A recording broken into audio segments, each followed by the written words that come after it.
खबर में खुश आमदेद। मेरे साथ हैं आरफ हमीद भट्टी साहब, इस्लामाबाद से हमें ज्वाइन कर रहे हैं। ताहिर मलिक साहब मेरे साथ और मैं हूं सईद काजी।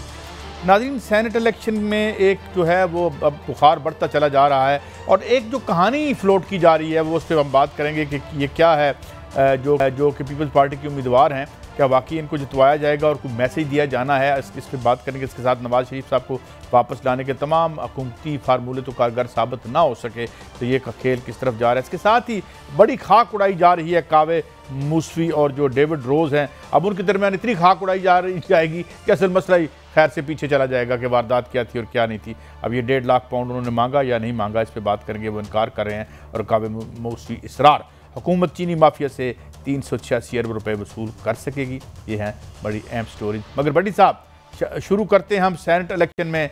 क्या तहरीक आपको कुछ सरप्राइज़ मिलने वाला है?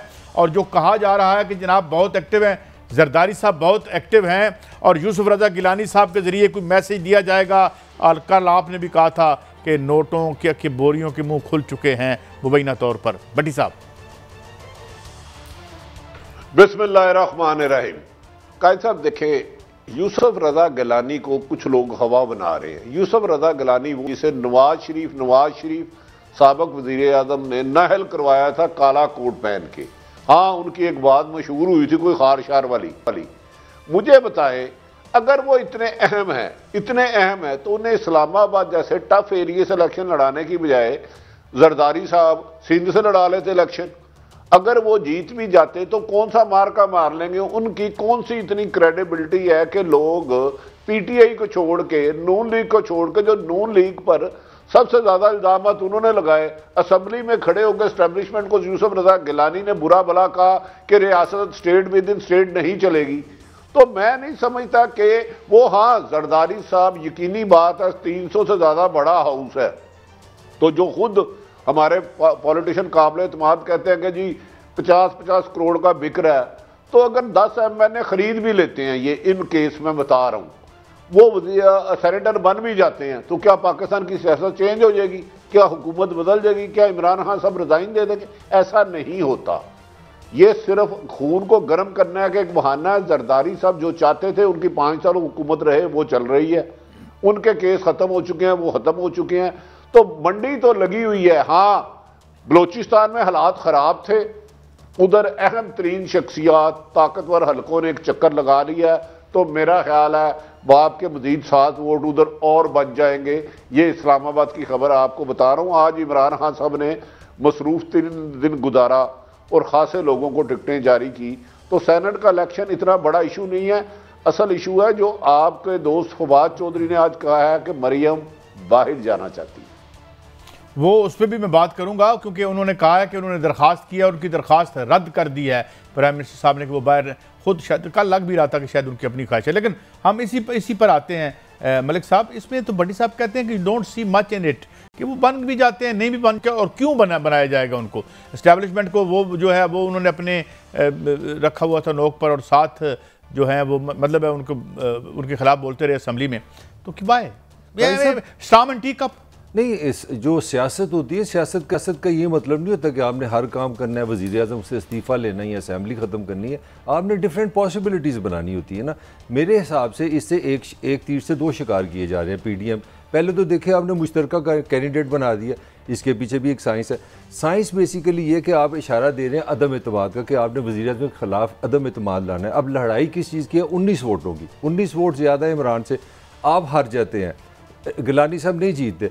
आप ज़रा ये भी ज़हन में रखें, बददिली जो है, मुझे बताएं आप तरीक़े इंसाफ के किसी से बंदे पूछ लें, जी हफीज़ शेख जिसका मुकाबला गिलानी से, वो बंदा कौन है, उसकी क्या खिदमत है पीटीआई के लिए, वो क्या उसने इमरान खान के लिए किया है? वो बंदा वो है जिसने मुशर्रफ के लिए खिदमत अपनी दी, उसके लिए कर्जे लिए, फिर उसने पीपल्स पार्टी में आके ये कहा कि अब मैं जो मुशर्रफ के लिए कर्जे लिए हैं ना, वो कर्जे आपसे लेके ना डबल करने लगा हूँ पीपल्स पार्टी से। अब वो इमरान खान में आके कह रहा है कि जो दोनों ने कर्जे लिए थे इसलिए मैं कर्जे ले रहा हूँ कि कर्जे उतार लूँ। आप उसको वोट देंगे? आप मुझे बताएं, क्या ये आसान होगा मैंने इसके लिए? पहली बात, अगर गिलानी 10-12 वोट भी ज़्यादा ले गया इस 19 में से, तो आप एक हाइपोथेसिस क्रिएट कर लेंगे जी अदम इत्मीनाद हमारी जा रही है, अपनी जाएगी। वो तो सीधी बात है, अदम इत्मीनाद जब भट्टी साहब कहते हैं ना कि अवाम की तरफ से, अवामी कुफ्तों की तरफ से इशारे आएंगे तो हो जाएगी। वो एक रियलिस्टिक मतलब मैं आपको पॉलिटिकल। अच्छा मलिक साहब आगे मैं बढ़ता हूँ। भट्टी साहब ये बताएं, ये मलिक साहब ने बड़ी अच्छी बात की, हफीज शायद पॉपुलर ना हो, लेकिन मुझे ये बताएं कि फैसल वाडा साहब के भी हवाले से भी बड़े फड्डे पड़े हुए, मुस्लिम लीग नून में बड़े फड्डे हैं। मुझे बताएं, वो कह रहे हैं कि जनाब ये आपने क्यों इनको बनाया, जो है मुशाहिदुल्लाह साहब हैं, इस पे वो लड़ाई बीमार हैं, वो उन पे तनकीद हो रही है। और दूसरी बात भट्टी साहब, मेरा सवाल ये है कि इस मकाम अफ़गान तक जो लेके आया नवाज शरीफ साहब को, परवेज रशीद साहब, और जनाब वो भी लॉबिंग करें आजकल, जो हैं दूसरे जो सेनेटर हैं, जो साफी क्या नाम था उनका, हजूर अजबाला साहब, इरफान सिद्दीकी साहब। तो ये लोग भी कौन से हैं? ये नवाज शरीफ साहब को उनकी अपनी पार्टी के लोग समझते हैं कि इनको यहां तक लाने वाले ये हैं, उनको भी टिकटें मिल गई। भट्टी साहब, काजी साहब, आपने सारी बात खुद ही खूबसूरत क्लियर करती। दिल को बहलाने के लिए ये ख्याल अच्छा है गालिब कि यूसुफ रजा गिलानी मेरी नज़र में जो मैटर ही नहीं करते, वो जीत जाएंगे, ये हो जाएगा, वो हार जाएंगे, वो हो जाएगा, हफीज शेख कौन है, हफीज शेख नहीं है। आपने खुद फरमाया परवेज रशीद आज इस स्टेज पे लाते हैं इमरान नवाज शरीफ को कि वो एक खश्तियारी हो गए हैं, मुजरम हो गए हैं, शहबाज शरीफ अंदर है, हमजा अंदर है, और ये मुस्लिम लीग नून की क़यादत कहती है, मैं नहीं कहता। इरफान सिद्दीकी साहब की नून लीग के लिए क्या कर रही है, पता नहीं क्या लोग बना लेते हैं कि यार कि हफीज शेख बाइट से आ गया। ओ भाई, हर लीडर जिसको चाहता टिकट देता है और सब गुलामों की तरह उसको वोट देते हैं। ये हमारी पाकिस्तान की हिस्ट्री है। इसमें मुझे बताएं, आपको कोई बहाम है? अच्छा मुझे बताएं कि मुशाहिदुल्लाह को पंजाब में क्या मुस्लिम लीग नून इतनी बांझ हो गई है, एक ऐसा शख्स भी नहीं था कि वहां से लाकर इनको सेनेटर बना रहे हैं। तो यहां सारी मन पसंद है। नवाज शरीफ सिर्फ उनको लोगों को लाना चाह रहे हैं जो एंटी एस्टेब्लिशमेंट है, जो आपके एस्टेब्लिशमेंट को दबाव में ला के थोड़ा सा ये इनको रिलीफ मिल जाए। मकसद सिर्फ इनका ये है। मेरी नजर में इस्लामाबाद का इलेक्शन मैटर ही नहीं करता। अगर इनके पास मान लिया इतनी ताकत है, 20 वोट खरीद सकते हैं जरदारी साहब और नवाज शरीफ साहब, इसमें कोई शुबा नहीं, जितना पैसा है। तो मुझे बताएं, सेनेट इलेक्शन से पहले इतने इत्मीनाद ले हैं, हुकूमत ही खत्म हो जाए, ना होगा तेल, ना होगी राधा नाचेगी, फिर मुझे क्या जरूरत है सेनेट इलेक्शन तक की?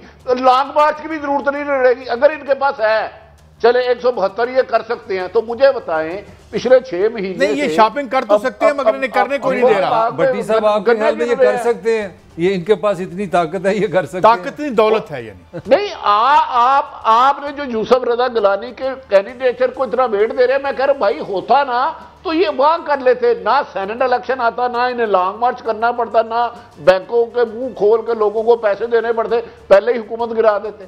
भट्टी साहब, अगर ये इतनी आसान बात हो ना, मेरी सुन ले, पनामा केस आया, मेरी ये सुन ले ना, पनामा केस आया, उसमें एस्टेब्लिशमेंट को टारगेट किया गया, जो इंडिया का नैरेटिव था वो दिया गया, लेकिन फिर भी नून लीग की हुकूमत ने 5 साल पूरे किए। ये जितनी जिस तरह आप कह रहे हैं ना, अभी पीएम नहीं बने, प्राइम मिनिस्टर बने थे क्योंकि उन्हें इम्यूनिटी हासिल थी। भाई ये आज प्राइम मिनिस्टर, अजान है, एक second, prime minister of Pakistan Imran Khan ने अपनी पार्टी से कहा कि अगर कोई नशिस्त मैटर करती है वो इस्लामाबाद है, इस पे तवज्जो दे। अच्छा चले, वो तो सारी नशिस्तों को यही कहेंगे। वक्फा है, इरफान साहब क्यों लॉबिंग कर रहे हैं, क्यों परेशान है मुबैना तौर पर, और मुशाहिदुल्लाह खान साहब पर क्या पार्टी के अंदर मुबैना तौर पर इल्जाम लग रहे हैं। एक ब्रेक के बाद वेलकम बैक। अच्छा भट्टी साहब, 2 बातें हैं। एक तो इतराज़ नून लीग के हल्कों की तरफ से मुशाहिदुल्लाह खान साहब के हवाले से इतराज़ सामने आए और लगे कि जी वो तो बढ़िया नौकरियां वापरियां मुबैना तौर पर, जिस तरह फवाद चौधरी साहब भी कहते रहते हैं, अपने ख़ानदान सारा उन्होंने सेट करवा दिया उधर PIA में। दूसरी तरफ जो है फैसल वावडा साहब जो हैं, उनकी जो एक नॉमिनेशन है, इस पर भी सवालात उठ रहे हैं। मैनेज कर लेगी मुस्लिम लीग नून और दोनों? देखें, असद उमर साहब को उनकी मिनिस्ट्री में बेहतर कारकर्दगी ना दिखाने पर साइड पे कर दिया गया।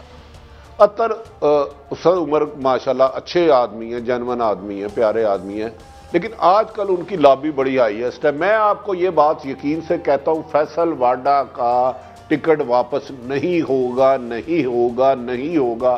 फैसल वाडा कराची से सेनेटर सिंध से होंगे। रह गई बात कि दूसरी मुशाहिदुल्लाह की हमेशा मैंने तो अपनी ज़िंदगी में जितने इलेक्शन कवर किए हैं अपनी छोटी सी इतनी लाइफ में, जितनी भी मेरी जर्नलिज्म की है स्टूडेंट की, जो क़यादत चाहती है वो होती है। किसी में इतनी हिम्मत जुर्रत नहीं कि क़यादत के सामने खड़ा होकर कहे कि सर स्ट्रीट लेवल पे जिसने 30-30 साल मारे खाई मेहनत की, आपने उसको इग्नोर करके अपने मनपसंद दोस्त को या जानने वाले को या खुशामद करने वाले को टिकट दे दिया। पाकिस्तान में ये कल्चर ही नहीं है। 18वीं तरमीम के बाद तो वैसे ही आपने तबाह कर दिया कि कोई MPMN आपसे इख्तलाफ करेगा तो वो MPMN नहीं रहेगा। तो मैं नहीं समझता कि सियासत में कोई बहुत बड़े असूल हैं जिसकी वायलेशन हो रही है। मादी में जैसे अरबों रुपए चल रहे थे, अब भी चल रहे हैं। जो पैसा जितना फेंकेगा वो जीतेगा। जब आपके सामने मुझे बताएं अरबों रुपए करोड़ों रुपए लेते हुए MPA की तस्वीरें आ गई, फुटेज आ गई, सारी दुनिया को पता चल गया कि सबसे मुकद्दस ऐवान जो इस्लामाबाद में सेनेट में है, उधर आज भी जिन्होंने करोड़ों अरबों रुपए लिया, करोड़ों अरबों रुपए लिया, आज भी वो सेनेटर हैं। तो अदालत में केस चल रहा है, लेकिन उन सेनेटर को किसी ने नहीं पूछा जिन्होंने पैसे पकड़े। उनकी तस्वीरें हमने पूरे पाकिस्तान में दिखा दी। लेकिन जो खरीदार है, जिसने जमीर खरीदा, जो जाके बेजमीरा पैसे, नजायज पैसे से सेनेटर बना, वो आज भी है। तो देख लेना, ये भी आएगा कि शो ऑफ हैंड नहीं होगा, खुफिया रिजवारी होगी।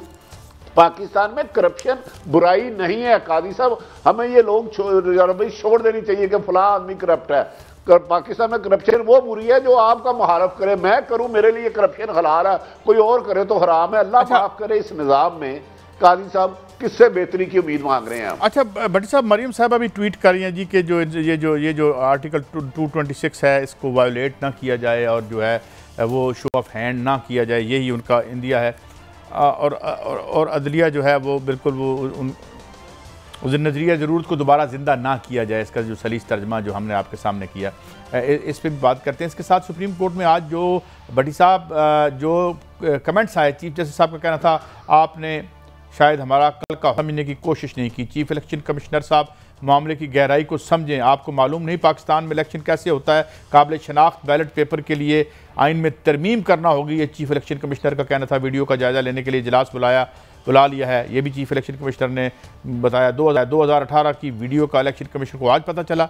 जस्टिस इजाजुल हसन का इस्तफसार था, जाने ना जाने गोली न जाने बाग तो सारा जाने है जस्टिस इजाजुल हसन। क्या इलेक्शन कमीशन ने किसी सेनेटर को नाअहल किया? जस्टिस इजाजुल, ये आप वाला सवाल उठाया है जनाब जस्टिस इजाजुल हसन साहब ने। वक्त कम है, कानून में तरमीम नहीं हो सकती, ये रज़ा रब्बानी साहब का कहना था। अच्छा भट्टी साहब और मलिक साहब ये बताएं तो भट्टी साहब ये फिर पर्सनल लॉयल्टी पे ही टिकट तकसीम हो रहे हैं, कोई इसमें नहीं है? मलिक साहब आप ये समझते हैं कि पर्सनल लॉयल्टी पे मुस्लिम लीग नून या ये PTI कर रही है? सारे वही कर रहे हैं कि भट्टी साहब ने मुशाहिद हुसैन का जिक्र किया, उसके साथ ये हाँ जी भट्टी साहब फरमाइए। मलिक साहब सॉरी आप बात करें। मैं कर लेता हूँ। मलिक साहब बात करें। सारी पार्टी को एक ही कैरेक्टर है ना, वो नज़ीर अपना तारड़ साहब है, वो एक है तबका अपना, एक ग्रुप है जो शहबाज शरीफ के साथ है, एक है नवाज शरीफ के साथ। जो मुशाहिद हुसैन के खिलाफ है वो शहबाज शरीफ वाले हैं। अब नवाज शरीफ ग्रुप खिलाफ है, मुशाहिदुल्लाह के खिलाफ है, और जो शहबाज ग्रुप है वो उसके खिलाफ है। अब नवाज ग्रुप मैं जो पॉइंट रेज करना चाह रहा हूँ इसमें मेरा ख्याल में ये भट्टी साहब जो बात करे वो एक रियलिटी है, वो हकीकत है मगर सच नहीं है। सच ये कि इमरान खान ने तो शोर डाला था करप्शन के खिलाफ। उन्होंने पार्टी 22 साल पहले बनाई थी इंसाफ के लिए। देखे किस क्लास का असद उमर ने आर्गूमेंट किया है कि हमें ये डर है कि कानून के खिलाफ, क्योंकि उन्होंने नहीं बताया था वो डुअल सिटीजन है, उन्होंने रूल्स तोड़े और इलेक्शन कमीशन उन्होंने नाअहल करेगा। लिहाजा क्योंकि हमारे पास ताकत है, हम एक नाअहल आदमी को, आपने वज़ीर आज़म को भी नाअहल किया हुआ है, एक नाअहल आदमी को हम MNA की बजाय आप सेनेटर बना के वजीर बनाएंगे। बेसिकली आप कानून के खिलाफ बात कर रहे हैं, आप इंसाफ के खिलाफ। यार आपने एक कॉन्विक्ट को कायदे आला बनाया हुआ है, गलत हो गया ना, मुझे बताया ना। तो फिर इसमें कितनी हैरत की क्या बात है? फैसल अभी तो उसके खिलाफ फैसला नहीं आया। मैं बस अब बात, जिसके खिलाफ फैसला आया है उसको आपका प्राइम मिनिस्टर असेंबली में खड़े होकर कहता है कि मेरा वजीर आजम खाकान अब्बासी साहब कह रहे थे वो नवाज शरीफ जो कॉन्विक्ट है वो भी गलत है, वो भी गलत है। मतलब देखे ना क्यों भट्टी साहब। कादी साहब मेरी हैरान आंख सब, मेरा ख्याल है कोई ख्याली दुनिया में रहते हैं। आपने खूबसूरत बात कर दी, अखलाकियात की बात का दर्स हमें दिया जाता है। और वजीर आजम मुंतहिब जिसे पार्लियामेंट देती है कौमी असम्बली, शाहिद खान अब्बासी वो कहते हैं असम्बली में खड़े होकर मेरा आज भी वजीर आजम इमरान है जो सजा, और नवाज शरीफ है जो सजा याफ्ता है। वो खुदा का वास्ता है, आप क्या इनसे उम्मीदें कर रहे हैं? काजी साहब क्यों हम लोगों को मिसगाइड कर रहे हैं? आप मुझे बताएं, कोई तरक्की याफ्ता माशरा होता जिसमें करप्शन को गाली समझा जाता? करप्शन गाली है। जिस तरह बिकते हुए एमपी नजर आए अरशद शरीफ की स्टोरी में, नजर सारी दुनिया ने देखा। आज भी एजाजुल हसन साहब के सदके जाऊं, उन्होंने वो पिन पॉइंट किया, खरीदार तो आज भी उधर है, लेकिन फिर भी सारी जमातें बैठ नहीं रही। भाई माजी में जो खरीदो फरोख्त हो गई, चलो अब बैठ के आइंदा इस इलेक्शन में जो 3 मार्च को है, इमरान खान की ना माने, कुछ और अमेंडमेंट कर ले, वो खरीदो फरोख्त तो रोको यार, खुदा का वास्ता है। भट्टी साहब तुम तो सारी दुकान बंद कराओगे? आपकी रगों में करप्शन है तो अच्छा भट्टी साहब, आप क्या समझते हैं कि ये नाते तोते ईमानदार बंदे लाएंगे सेनेटर जो इनके खिलाफ भी आवाज खड़ी कर दे, जो बुराई नहीं, बुराई के, ये वो लोग लाएंगे जो इनकी करप्शन का तहफ़्फ़ुज़ करें, जो टीवी पे आकर बताएं कि जनाब इनसे ज्यादा नेक बंदा कोई नहीं है जिन्होंने हमें बनाया है। अच्छा भट्टी साहब, ये फरा खान साहबा या फरा दीबा साहबा का टिकट है, जो इनके मुखालिफिन को आके टीवी पे गालियां दे, हाँ जी, बुरा भला के उसकी किरदार कुशी करे, लेकिन और क्या क्वालिफिकेशन है? नेकियां बताएं। मुशाहिदुल्लाह खान साहब की क्या और क्वालिफिकेशन है माशाल्लाह। अच्छा ये बताएं, ये फरा खान वाला क्या मामला है? उनको भी एक कवरिंग कैंडिडेट गालिबन बनाया गया है। भट्टी साहब कोई खबर है आपके पास? मेरे पास जितनी वो खबर है ना, शायद किसी के पास भी नहीं है। तो फिर कुछ हमारे थोड़ा सा हमें अता हो। कादी साहब, ये अता क्या हो, इतनी मेरे पास ये इनसाइड खबर है कि फिर इल्ज़ामत की बारिश हो जाएगी। मैं फरा साहिबा को बहुत पुराना जानता हूँ, 25 साल पहले का, काबिल एहतराम है, काबिल इज़्ज़त है, लेकिन इसके बाद आप मुझसे क्या पूछते हैं कि मेरिट क्या होता है, मुझे क्या पूछते हैं असूल क्या होता है, मुझे क्या कहते हैं नेकी क्या है, बदी क्या है, हलाल क्या है, हराम क्या है, सच क्या है, झूठ क्या है। इसमें जो हुक्मरान सियासी जमात का लीडर है वो किसी भी बड़े डिक्टेटर से ज्यादा डिक्टेटर है अपनी जमात में। वो जो चाहे मट्टी को सोना, सोने को मट्टी कर दे। ये हर जमात में है। जरदारी साहब ने, मेरा एक दोस्त, चलो सॉरी मैं अल्फाज वापस लेता हूं, मुल्क के एक अहम तरीन शख्सियत थी, उसने 15 करोड़ रुपया लिया एक बंदे से सेनेटर बनवाने का। अल्लाह जानता है पैसे ही वापस नहीं किए और सेनेटर भी नहीं बनाया। उसका टेलीफोन सुनना छोड़ दिया, पूछना मैं बताऊंगा। मैं आज से 8-9 साल पुरानी बात है। अच्छा तो भट्टी साहब आप कह रहे हैं आपके पास थोड़ी खबर है, तो एक छोटा सा मेरा भी सवाल लेना, इनकी क्या पार्टी के लिए खिदमत है, कहाँ से ये आ गई है? थोड़ा सा हमें जरा एजुकेट करें ना। ये जो फरा खान साहब हैं, इन्होंने पीटीआई के लिए क्या किया हुआ है जिस वजह से पीटीआई के एमपी इनको टिकट देंगे, एज ए कवरेज वोट देंगे? क्यों देंगे? नहीं, वो इसलिए वोट देंगे कि इस मुल्क में मोइन कुरैशी भी वजीर आजम रहा है। इस मुल्क में शौकत अजीज, क्या नाम था, उसको बुलाया था आपने, वो रखा था। एक वोट से जफरुल्लाह जमाली रहा है। क्या उसका काफ लीग से रिश्ता था? कब वो काफ लीग में शामिल हुआ? बेनजीर भट्टो शहीद अपनी शहादत से 8 दिन पहले मुझे कानों में जो कुछ लफ्ज कहे मलक साहब, वो आपको पता है। आसफ अली जरदारी, अब ये पीपल्स पार्टी क्या जुल्फकार अली भट्टो की जमात है?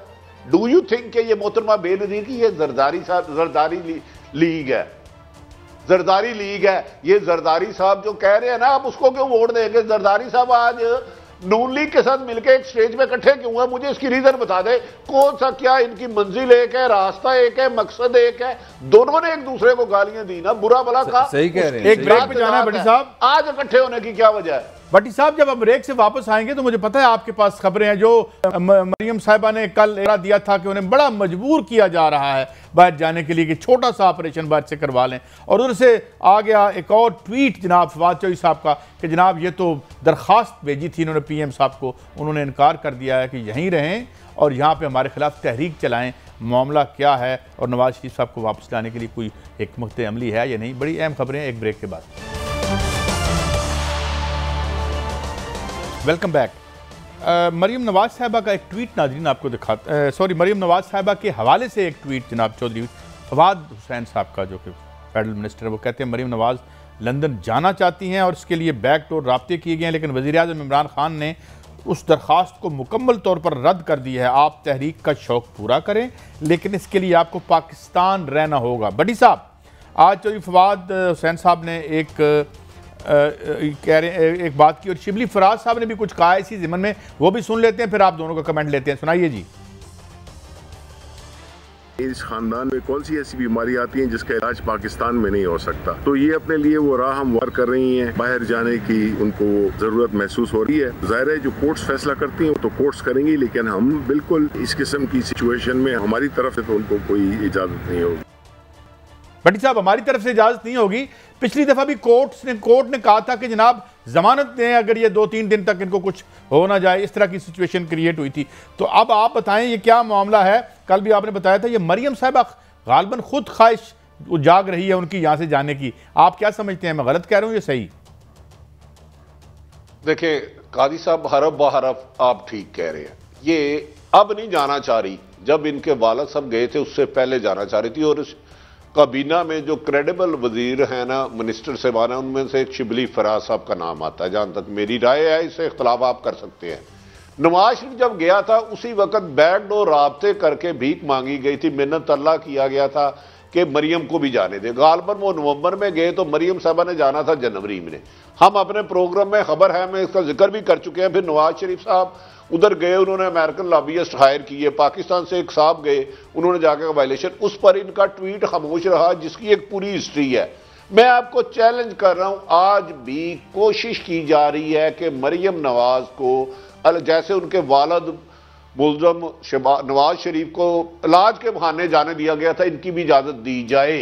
हाँ, अब इजाजत मिलती है नहीं मिलती ये मुझे नहीं पता, लेकिन एफर्ट साहबा ना मरियम नवाज साहबा का कल इस बात कहने का क्या जवाब था? मेरी एक छोटी सी सर्जरी है जिसका पाकिस्तान में इलाज नहीं है, अल्लाह उनको सेहत तंदुरुस्ती मरियम नवाज को दे, लेकिन ये बाहर जाने का बहाना है। क्या मुशर्रफ दौर से डील करके नवाज शरीफ और उसकी फैमिली गई थी, या काजी सईद गया था, या ताहिर मलक गया था? ये हकीकत क्यों आप भूल जाते हैं? ये सच हम क्यों भूल जाते हैं? क्या आपका मतलब है ये अवाम के हकूक की बहाली के लिए मूवमेंट चलाई जा रही है? हर एक का मकसद है मौलाना को आपने अरसा दराज बाद हुकूमत से बाहर मारा, अवाम ने उनको अच्छा, राब्ते किस लेवल पे हुए हैं? बड़ी साहब कुछ ये अंदाजा है आपको कि किस लेवल पे राब्ते हुए हैं? किस फेडरल के वज़रा से? ये कह रही थी ना वज़रा मुझे मजबूर कर रहे हैं कि आप तशरीफ ले जाएं, तो वो कौन से वज़रा हैं और किस लेवल पे राब्ते किए हैं, या किसी ने राब्ता इन्होंने किया तो किससे किया है? एक अहम तरीन शख्सियत से किया, और इसकी सिफारिश आपके एक इस्लामी बरादर मुल्क ने भी की थी। उसका नाम है रहने दे। उन्होंने भी की थी कि ना मरियम को पकड़ना है और उसे बाहर जाने दे। अगर वो बाहर जाने देते, वजीर आजम इमरान खान ना रुकते, मरियम पिछली जनवरी में जो जाना था, तो आज पीडीएम ना होती। आप बात समझे, मरियम नवाज का ये बात कहने का क्या जवाब क्या था? अगर अल्लाह उनको सेहत, मैं बताएं, अल्लाह ताला तमाम बीमारों को सेहत दे जो मरियम के लाए, क्या इनको सिर्फ इक़्तिदार से अलग होते ही वो बीमारी लगती है जिसका पाकिस्तान में इलाज नहीं है? जो भी हुक्मरान आए, जैसे इक़्तिदार इनसे दूर होता है, इन्हें वही बीमारी अटैक कर देती है जिसका पाकिस्तान में इलाज ही नहीं है। तो भाई 25 साल आप हुक्मरान वक्त रहे हो, मेरे 20 करोड़ अवाम रोजाना जिनके अस्पतालों में जाते हैं और बाहर 5-5 दिन उनके लवाकिन सोए रहते हैं, उन्हें अस्पताल देखने वाला कोई नहीं है। आपको एक छोटी सी सर्जरी के लिए अमेरिका और यूरोप चाहिए, और मेरी 22 करोड़ अवाम को एक बिहाड़ी में, एक लोरालाई में, एक केपीके में अस्पताल भी नहीं दे सकते जिले में आप। काजी साहब छोड़े इनसे।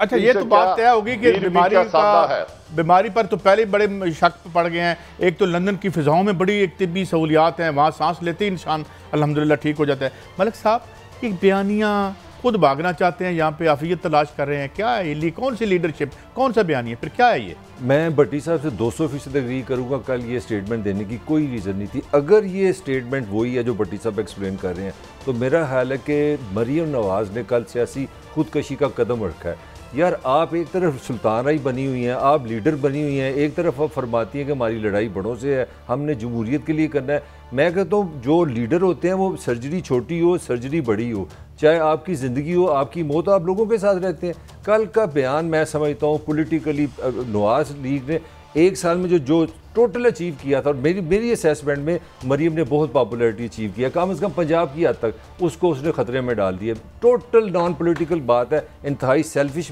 बयान है और इंतहाई मैं समझता हूँ बेवकत बयान है। मेरी वैसे राय ये है, अगर उनको पॉपुलैरिटी मिल गई होती और उन्हें यकीन आ गया होता तो वो बाहर भागने की कोशिश पॉपुलैरिटी से ताकत नहीं ना आती। असल आप मसला नहीं समझ रहे। नहीं, पाकिस्तान में पॉपुलैरिटी से आपको हुकूमत नहीं, पॉपुलैरिटी के लिए 7.5 घंटे जाके पिंडी नहीं बैठना पड़ता। बात ये है कि भट्टी साहब अब आप मुझे बताएं हजूर कि ये जो नवाज शरीफ साहब वाला मामला है वो तो जाहिर है आपको पता है काले धन का, वो तो हाथ खोल के लंदन वाले बुला लेते हैं, उनके कानून भी माशाल्लाह बड़े अच्छे हैं वहाँ पे इस हवाले से बड़ी, तो वो मेरे ख्याल में इतने माल और दौलत के साथ कोई निकाल नहीं सकता उनको वहाँ, ना ही हम निकाल के ला सकते हैं, ना ही यहाँ पे कोई सीरियस कोशिश भी नज़र आ रही है। इत्तेफाक करते हैं आप भट्टी साहब? देखिए, दर्जनों बयान आता है कि नवाज शरीफ को लाएंगे, नवाज शरीफ नहीं आएंगे। उनसे बहुत पहले इसाक डार साहब गए, वो भी इश्तिहारी हैं, वो आ चुके हैं। मैं बरतानिया जिस मुद्दे ने अपने मुल्क का खरबों रुपया ले जाके उस मुल्क में ऑफशोर कंपनियों के लिए अरबों रुपया बनाया, इस तरह वो लुटेरों को भेजते रहे अपने मुल्क से, पैसा छोड़ते रहे, तो धंधा बंद हो जाएगा। बरतानिया कैसे रहेगा? वो बरतानिया कैसे रहेगा? मलक साहब ने बड़ी खूबसूरत बात की, बताया ना कल जो मरियम ने बात की उसका जवाब क्या था, मुझे तो समझ नहीं आई कि सेंस में वो बात कर गई। वो दरअसल अंदर जो बंदा समझ नहीं आती डील कर रहा होता ना, कई दफा जल्दबाजी में ऐसे अल्फाज नहीं भट्टी साहब, दिस इज डेलिब्रेट। नहीं आएंगे ना, दिस इज डेलिब्रेट। अच्छा, डेलिब्रेट है। मलिक साहब कम वक्त है, मैंने आपसे स्टोरी लेनी है, मुझे ये बताएं कि अब नवाज शरीफ साहब के पासपोर्ट का क्या मामला है और वहाँ पे वो क्या कोई और इंटरनेशनल उनके पास है रेमेडी इसके लिए? काजी साहब, भट्टी साहब, मैंने आपसे 2 साल में प्रोग्राम करके एक चीज़ सीखी है कि पाकिस्तानी अमीर आदमी के लिए कोई मसला नहीं है। मैं वो किसी भी अमीर आदमी नहीं, किसी के लिए मसला नहीं। 18 माह तो सीधे सीधे हैं। अगर नवाज शरीफ किसी डॉक्टर के पास चला जाए कि वो ये ओपन है कि मैं जी बीमार हूँ, मैंने वहाँ पे 2 नंबर मेडिकल मिल जाता है, सुनते जाए ना, 18 माह तो आपको हाथ नहीं लगा सकता। अब आगे चलते हैं, वो भट्टी साहब ने आप बता दिया 2 नंबर मेडिकल नहीं, जो वो मेरा नहीं मसला, मैं वहाँ का लॉ बता रहा हूँ। अगर आप वहाँ पे विजिटर आए हैं और 18 माह आपका इलाज हो रहा है, आपको कोई बंदा नहीं चढ़ेगा। नंबर 2, अगर आपके पास पैसा है, नवाज शरीफ के पास मेरा थोड़े बहुत पैसे तो हैं, थोड़े बहुत। और तीसरी चीज जो एक डिपेंडेंसी लॉ है, एक है डिपेंडेंसी लॉ।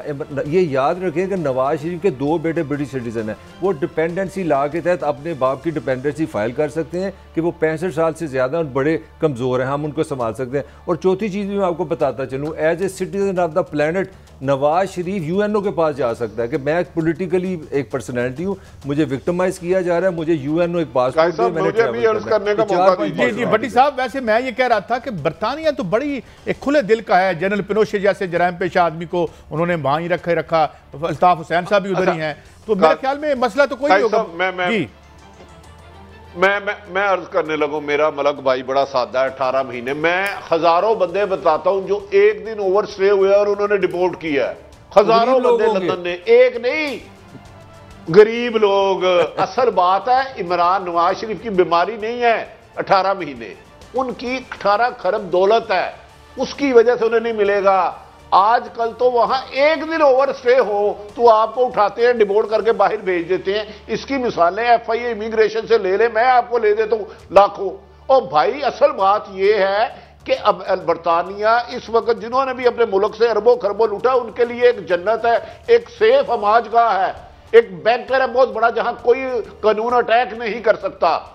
तो आप बात समझे, ये नवाज शरीफ की जगह मलक साहब और मैं होते, हम गरीब घर से होते, हमारे पास 3 दिन बाद पैसे खत्म हो जाने थे, क्वारंटाइन कोरोना आया, दफ्तर सारे बंद है, ये एक उठाना था हमें जहाज में डिपोर्ट करना था। मुझे वक्त कम है, मुझे बताइएगा कि ये जो कावे मुसावी और ये डेविड रोज वाला मामला फिर आया है कि वो इनकार करते हैं, उनका जी $1.5 लाख मांगा था इन्होंने राब्ते का और 1.5 या 2.5 लाख जितना भी है, और वो इनकार कर रहे हैं। तो ये इतनी खाक उड़ाएंगे हम सारा, और शहजाद अकबर साहब को दोबारा नाम आ रहा है, लिहाजा इतना शोर मचाओ कि असल वारदात और बड़ी डकैती बीच में गायब हो जाए और कावे मुसावी तक हम घूमते रहें। ये क्या हो रहा है?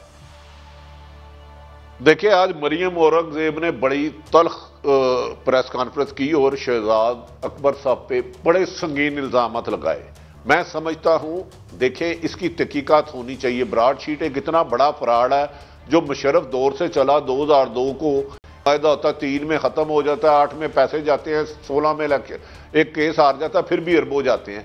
इसकी शफाफ बदकिस्मती है, पाकिस्तान में इंकशाफात अरबों खरबों के होते हैं, बरामदगी 0 होती है। तो इसका भी मुझे फ्यूचर कोई बेहतर नहीं लगता। लेकिन जो शहजाद अकबर पे इल्जामत लगाया है मरियम औरंगजेब ने, उसकी तहकीकात इंडिपेंडेंट तरीके से होनी चाहिए। ये रविश खत्म हो जानी चाहिए कि करप्शन आपका मुखालफ करे तो उसे गोली मार दो, आपका साथी करे तो उसको गले लगा लो। This is not fair. नहीं भट्टी साहब, करप्शन तक क्या, मैं बल्कि आज ही देख रहा था, वो उसमें बाद में बात करता हूँ, मगर सवाल ये है कि अब ये इतनी इस पर शोर मच रहा है, इतना गंद पड़, अब ये जो जज साहब का कमीशन बना है इस पर भी तो सारे एतराज करते थे। जिस वक्त तक जस्टिस क्यूम साहब टाइप जज ना हो, हमारी मुस्लिम लीग नून को पसंद ही नहीं आता। देखिए काजी साहब, मुस्लिम लीग नून मुतमिन इस सूरत में होगी अगर आप मेरी बात माने। आप अगर परवेज रशीद साहब को चीफ जस्टिस बना दें और मुशाहदुल्लाह को आर्मी चीफ बना दें, अदरवाइज इन्हें मुतमिन अल्लाह भी नहीं कर सकता। मैं नहीं समझता ये मुतमिन होंगे। 3 दफा मुल्क के वजीर आजम रहे हो, वजीर आला रहे हो, अगर कानून में बुराइयां थी तो भाई अपने दौर में ठीक कर लेते। हमने कब रोका था? आप हमारे लिए काबिल इज्जत है, आप बाहर कुछ होगा तो आप 3 दफा वजीर आजम बने। लेकिन अब ये इनकी मर्जी का, इन्हें एस्टेब्लिशमेंट बचाने नहीं आ रही, इनकी मर्जी के जज फैसले टेलीफोन पे नहीं कर रहे। अब इन्हें तो प्रॉब्लम होगी। अब हमारा क्या, हमने एक काम में चीफ जस्टिस से भी मुतालबा किया, आर्मी चीफ से भी किया, प्राइम मिनिस्टर किसी ने नहीं सुनी, लेकिन हम फिर भी एहतराम कर रहे हैं और हम लब्बैक कह रहे हैं उस फराड जालसाल रेटिंग को। भट्टी साहब क्या तो ठीक रहे हैं। आज ही मैं एक वीडियो देख रहा था, मैं मेहर बुखारी साहब इंटरव्यू कर रही थी, सजाद शाह साहब फौत हो गया, अल्लाह ताला गरीब की रहमत करे। उन्होंने खुल के कहा कि नवाज शरीफ मुझे खुल के मजीद निजामी साहब की मौजूदगी में रिश्वत ऑफर कर रहे थे कि यार मेरे केस छोड़ दो और मैं इतना बड़ा तुम्हें ओहदा दूंगा। ये मैं वीडियो आपको भेज दूंगा, आपने भेजी, मैंने देखे थे। यार ये किस किस्म के लोग हैं? इशू ये है, हमारी क्या ट्रेजेडी है। मैं पाकिस्तान की बात करूं, हमारे लिए नया पाकिस्तान और पुराना पाकिस्तान हमारे लिए कोई एक ही जैसा है ना। मेरे 2 सिंपल से सवाल है, मुझे बताएं ब्रॉडशीट का एग्रीमेंट हुआ है नैब के साथ, ये साहब नैब के नुमाइंदे हैं हमारे अकबर शहजाद साहब, ये किस लिए मिले? और मुझे बता दें ये गोरा जो डेविड रोज़ है, इसके दिल में क्या वो मेरा पाकिस्तान की मोहब्बत आ गई है? क्या कायदे आज़म इसके लिए मोहब्बत आ गई है कि वो कह रहे जी कि मैं मुलाकात भी करा रहा हूँ, कमीशन नहीं ले रहा? आप इस गंद में कहीं ना कहीं गलत है। दाल में लाजमी बात काला है, आपने अपने आप को तंग कर लिया है। ये ब्रॉड शीट आपके पाकिस्तान की इस हुकूमत को अच्छी बात नहीं है कि एक जज साहब जो कि बाई एंड लार्ज हर आदमी जो है वो मानता है मेरा सिंपल इंटेग्रिटी वाले, उसका फैसला कर दें। मेरा सिंपल सा आर्गूमेंट है ना, एग्रीमेंट तो हुआ था नैब और मुझे ब्रेक लेनी है। एक जज साहब को अगर दे दिया जाए जो कि इंटेग्रिटी वाले जज बताए जाते हैं, डेफिनेटली कोई मेरा हर्जी होना चाहिए। मेरे ख्याल में दोनों इंतजार कर लें। जज साहब बड़े, उनके बारे में कभी हमने कोई ऐसी बात नहीं, तो मेरे ख्याल में वो शायद इसका फैसला कर दें और पता चले कि ऊपर वाला गंद हटे तो नीचे वाला बड़ा गंद कौन सा है जो बड़ा माल बाहर गया है। एक ब्रेक के बाद हाजिर हो रहे हैं और उसके बाद बात करेंगे हुकूमत चीनी माफिया से पैसे ले पाएगी और एक इकॉनमी पे भी स्टोरी है, इसका भी कोई ख्याल रखेगा। मलिक साहब से स्टोरी लेंगे एक ब्रेक के बाद। Welcome back. मलिक साहब, हुकूमत चीनी माफिया से भी पैसे वसूल करने का ऐलान फरमा रही है और इसके अलावा भी मईशत के ज़िमन में मुतज़ाद हैं। वो कहते हैं जी ये बेहतर हमने ट्रैक पे डाल दिया है, ये मुस्लिम लीग PTI कह रही है। आपके पास क्या स्टोरी है? देखिए स्टोरी बड़ी सिंपल है। ये कह रहे हैं ना, ये बेसिकली माफिया से पैसे लेने, ये तो मुझे लगता है ये लूट रहे हैं आपकी आवाम को ताकि पैसे माफिया को वापस जाए। मैं आपको एक ही छोटी सी उसकी सबूत देता हूँ। इन्होंने कहा हमने IPP से जो मुआहदा किया ना, 700 अरब रुपये हम आपके बचा रहे हैं।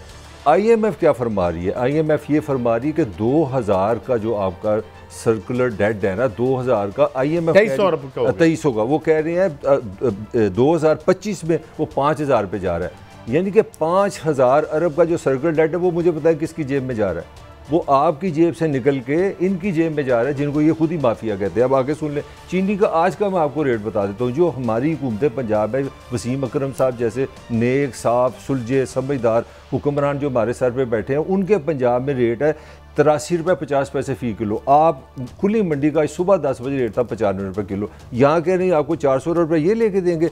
आप 2 साल में इनकी इकॉनमी देखें, आपका बजट का जो खसारा है वो मैं अपना फ़ारूक सलीम को पढ़ा था 8.68% तो आपका बजट का खसारा है। 2 सालों में इन्होंने आपका फ़ी बंदा 55,000 रुपये आप पे कर्जा ज़्यादा बढ़ गया। काजी सईद पे 2 साल पहले जितना कर्जा था बतौर पाकिस्तानी, अब 55,000 फी बंदा इसने आप पे बढ़ा दिया। फी का आमदनी आपकी जो थी वो आटा महंगा हुआ है। हाँ, आटा, चीनी और पेट्रोल, सिंपल सी बात है, आटा, चीनी, पेट्रोल दोबारा सुन ले 2 सालों में 100 टाइम्स बढ़ गए हैं। ये मैं आपको स्टेटमेंट दे रहा हूँ, 3 चीज़ें जो हर इंसान की पता है। मैं आपको कहाँ नहीं सुनाऊँ, गुर्बत का जो डाटा है वो इतना शर्मनाक आया कि 2018 में 7 लास्ट फिक्रा ले लें, 7 करोड़ पाकिस्तानी गरीब था गुर्बत से नीचे, अब 9 करोड़ हो गए। कहाँ नहीं सुना। अच्छा बड़ी साहब, एक कॉन्स्पिरेसी थ्योरी आती है और ये दुनिया में कई दफ़ा हमने देखा है, वेनेजुएला में भी देखा है, वहाँ तो ये बात सही थी। क्या यहाँ भी सही है कि यहाँ पे चूंकि सारे कारोबारी हजरात और ये जो सारे थोकिए और ये जो सारे कार्टल्स हैं ये इनके साथ हैं, तो वो ये खुद ऐसी कंडीशंस पैदा करते हैं, इन पर इनकी चीनी पे की इनकी मोनोपोली है, तो ये इमरान खान को गंदा करने के लिए सब कुछ कर रहे हैं मुबैना तौर पर, या मैं गलत कह रहा हूँ? साहब ये कार्टल्स ही हुकूमत बनाते हैं, ये कार्टल्स ही हुकूमत बनाते हैं और ये बीच में बैठे होते हैं। ये जो अरबों रुपया चलता है ना, सियासतदान अपने पल्ले से नहीं देते, इनके इन्वेस्टर होते हैं।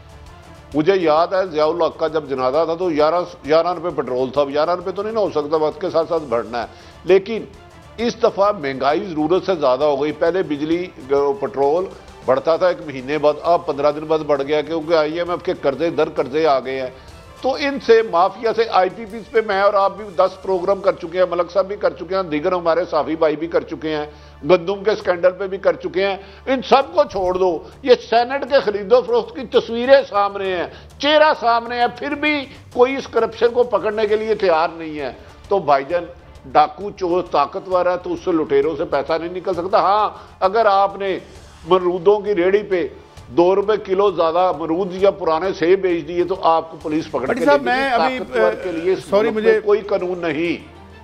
बड़ी साहब सॉरी, आपकी बात बड़ी अच्छी चल रही थी, मगर मुझे क्योंकि प्रोग्राम यहाँ पे क्लोज करना था, क्या था चलते हैं कि ये जब एक दूसरे को नीचा दिखाने की कोशिश करते हैं, और जिस तरह डॉक्टर इशफाक अजहर खान साहब ने कहा था कि माशी बारूद सुरंगें बिछा कर गए थे, तो एक दूसरे को नीचा दिखाने के लिए क्या हम आवाम की जानों से भी खेल जाते हैं? इस पर बात जारी रहेगी, कल फिर हाजिर होंगे। इजाज़त दें, अल्लाह हाफिज़।